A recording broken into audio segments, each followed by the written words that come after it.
So, in a recent video of mine, it's a little known thing, you may or may not have seen it, probably haven't seen it, but I talked about Star Trek's influence on Star Wars and other science fiction. This applies in a broad number of areas. In the case of the previous video, I was talking about not only scale, but also how form follows function. But there are many other areas in which Star Trek has influenced other sci-fi.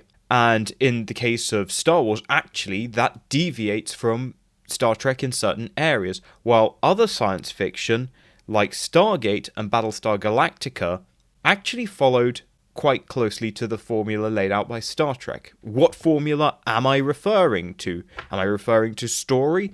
Am I referring to propulsion? No, I'm actually referring to the design of Shuttlecraft. Hello everyone, this is Venom Geek Media here, and today, yes, I'm going to be talking about Shuttlecraft. Specifically, we're going to be going back to the beginning of Shuttlecraft in Star Trek, and thus the inspiration behind Shuttlecraft in sci-fi. Why? Well, because there's a lot of different designs out there, and they're all interesting to talk about. As I said, Star Wars actually kind of deviates in many ways from the formula created by Star Trek, with the Lambda series of shuttles. They are very unique and very iconic in their own right, and almost seem to be a very conscious deviation from the design sensibilities of Star Trek. This very large profile craft that basically says, we're a movie, we can build these kinds of props and miniatures. But the other school of thought is more inspired by Star Trek, that being the puddle jumper from Stargate Atlantis and then SG-1, and the Raptor from the remake of Battlestar Galactica. Both of these are far closer in their design sensibilities to the shuttlecraft of Star Trek than they are to the shuttlecraft of Star Wars. So again, that points to Star Trek having quite a lot of influence in subsequent sci-fi shows. So, for better or worse, Star Trek is the reason for a lot of shuttlecraft basically being space vans. But why is that? Well, let's go all the way back to the beginning, looking at shuttlecraft in Star Trek the original series. So, before I actually talk about shuttlecraft, I actually first need to talk about the thing that originally was meant to serve the purpose of a shuttlecraft, that being the transporter. Obviously, as a writing tool for a sci-fi series, it's designed to save costs. It is cheaper than having a shuttlecraft. You have to create a life-size prop, you have to create a miniature, and you may also have to create an interior set, and then you're also going to have to do VFX on top of that.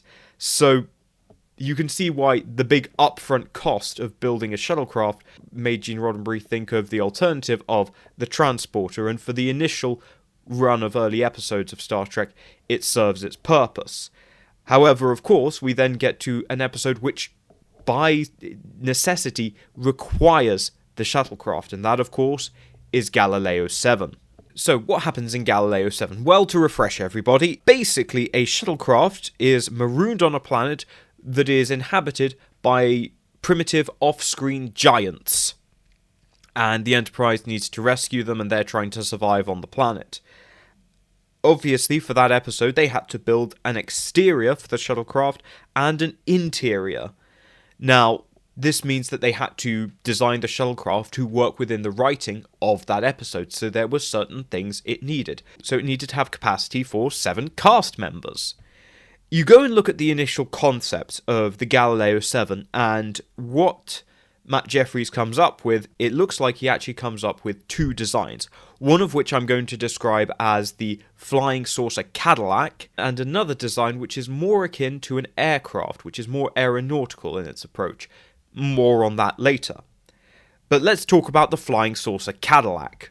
Most people know it as the Jefferies type. It follows very closely the original aesthetic of the Enterprise.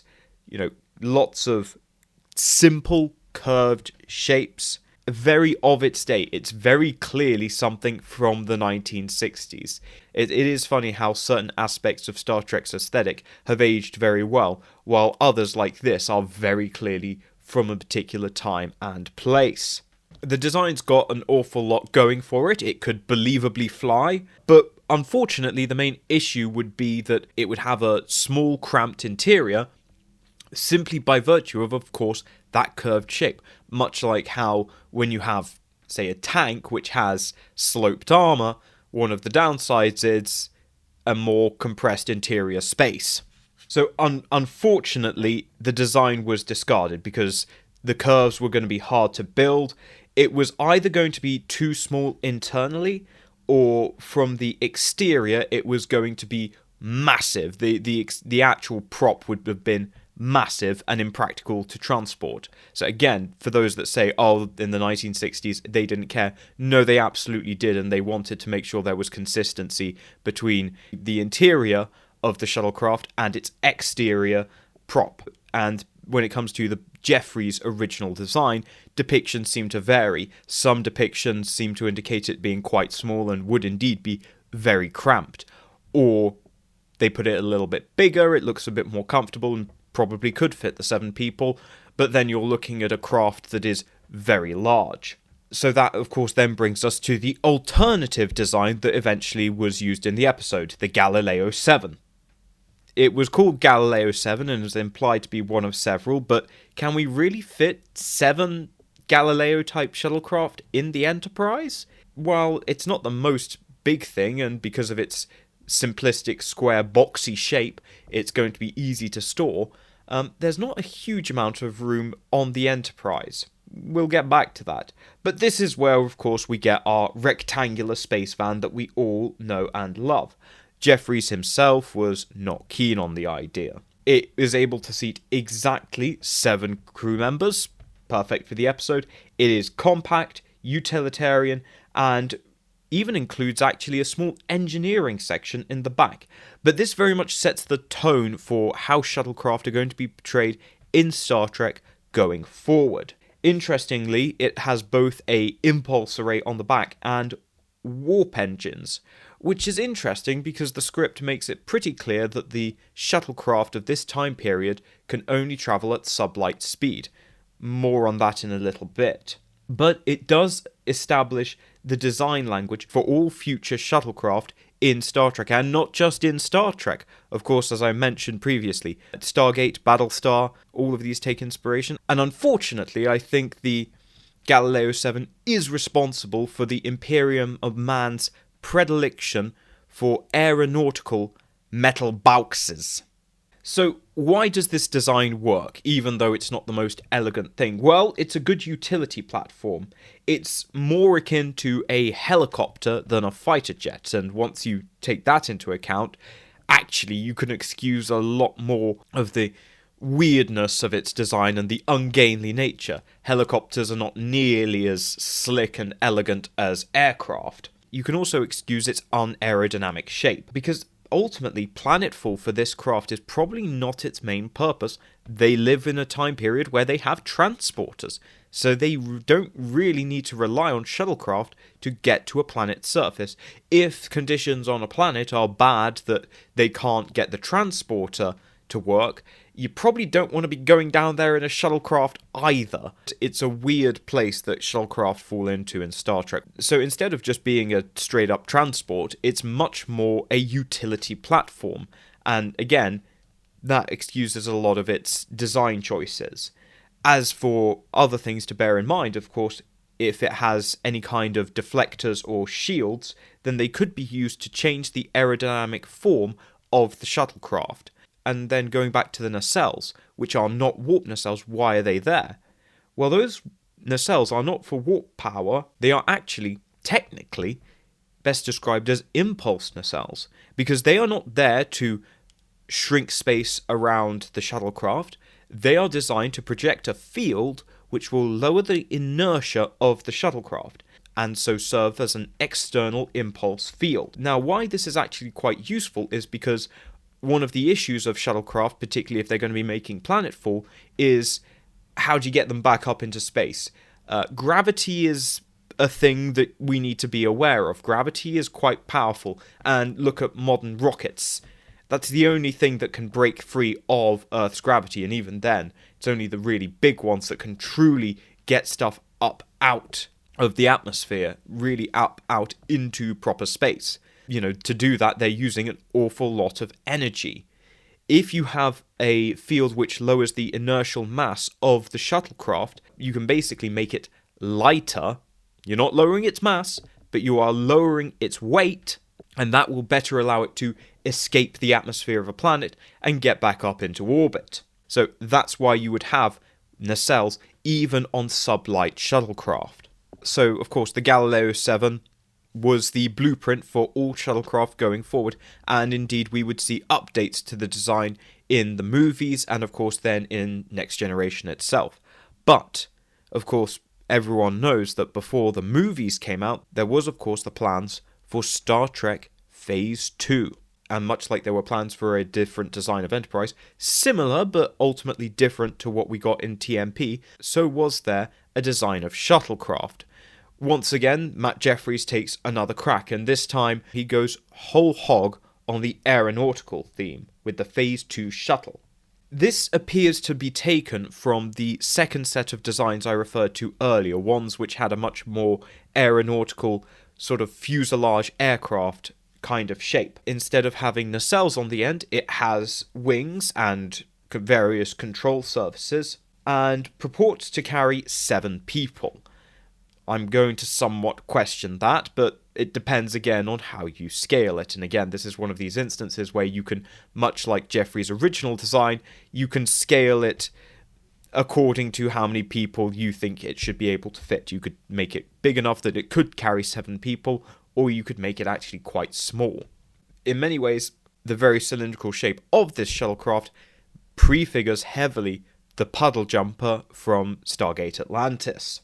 Now, this is designed explicitly to work in atmosphere, which I think is a cool idea, and of course we'll see that concept revisited, though never actually shown, in the design of the Aero Shuttle. But unfortunately, there's a couple of issues. Ultimately, because this is still a relatively small shuttlecraft, it seems to my mind to lack the reaction mass that it's going to need to get back up out of orbit, and it doesn't have the impulse nacelles to lower its own inertia. Theoretically, I could think of a way this would work. Essentially, you would actually drop this, it would land on a planet via unpowered flight. It would glide to a planet's surface, thus saving all of its fuel and all of its reaction mass to achieve escape velocity to return to the ship. An interesting idea, but very much likely a shorter range craft, and explicitly for that simple purpose. Potentially you could say that because it doesn't rely on impulse nacelles, that this is actually a more resilient kind of craft. This is maybe something that you would send down to a planet to carry out a rescue. It's not relying on all this complicated engineering that could be interfered with by, dampening fields and electrical storms and electromagnetic fields, all of that. It's a much simpler design, which means that it can get down to the surface, just a question of whether or not it can get back up again. But this is not me to denigrate this particular design in any way. I still really like it. I actually like all 3 of these designs because I think they all have their own place. Everything in its proper place. The Galileo 7 is a good general purpose platform. If I wanted to compare it to a helicopter, I think I'd compare it to a Merlin or Black Hawk helicopter. I don't know if Americans know what Merlin helicopters are, but they're quite big, general purpose naval helicopters. If we look at the Jefferies design, that's a bit of a cut above. It's more of a elite model. It's a bit sexy. You could sort of see it as maybe equivalent to the Sea King or Wessex, or maybe the Osprey. I don't know if I really want to invoke the Osprey. I know that invokes certain feelings in people. In the case of the Phase 2, this is obviously a fast scout shuttle. It's very lean and agile, and I could see this very much corresponding to a Lynx helicopter or a Gazelle, something that's a lot lighter and just for scouting and reconnaissance. So I think all of these craft have their proper place, and I think actually if there are going to be 7 shuttles on the Enterprise, I think the Galileo should be one of several. So while Trek's shuttles establish a formula which they tend to follow, the variety of proposed designs from original series should not be overlooked. and I think there is much more to the world of Star Trek than metal boxes. Shuttles should be as varied and diverse and versatile as the ships that carry them. So, thank you all for watching. Leave your thoughts in the comments below. Of these 3 shuttles, which is your favourite? How would you create a new shuttle, say, for the 24th century, that breaks the mould of the typical metal box? What are types of shuttles that you could see existing that haven't been designed? Let me know in the comments below, and I will see you all in the next video. Thank you to my members for supporting the channel. My glorious Navarks, Tully DT, Zaylan Maru, and Midwest Safety. My ever-dutiful commanders, Birdmonster, Jeff Hallam, Mark Philippe, Sean Farrell, David Reeves, Rella, Gabe Logan, Nicholas Walsh, Martin McConville, JC Tech Wizard, Alcara Dreamer, Gloom Cookie, Tin Alt, and John Radek. And I salute my Centurions, Pendlebury, Marcus Hall, Julian Arnott, Freedom Trooper, Okokatum Questo, John Nicole, Athena, Tobias Klein, Bird of Play D3, Khan the Skektal Overlord, David Jackson, Quentin King, Shipmaster, Valletta Petra Siren, Jaffany Hughes, Ian Hands, Rogel Dom, Terran Emperor, Stephen Ross, Tom Mosley, and Captain Key. And I thank all my loyal sub-lieutenants. Thank you all so much for supporting the channel, and I shall see you all in the next video.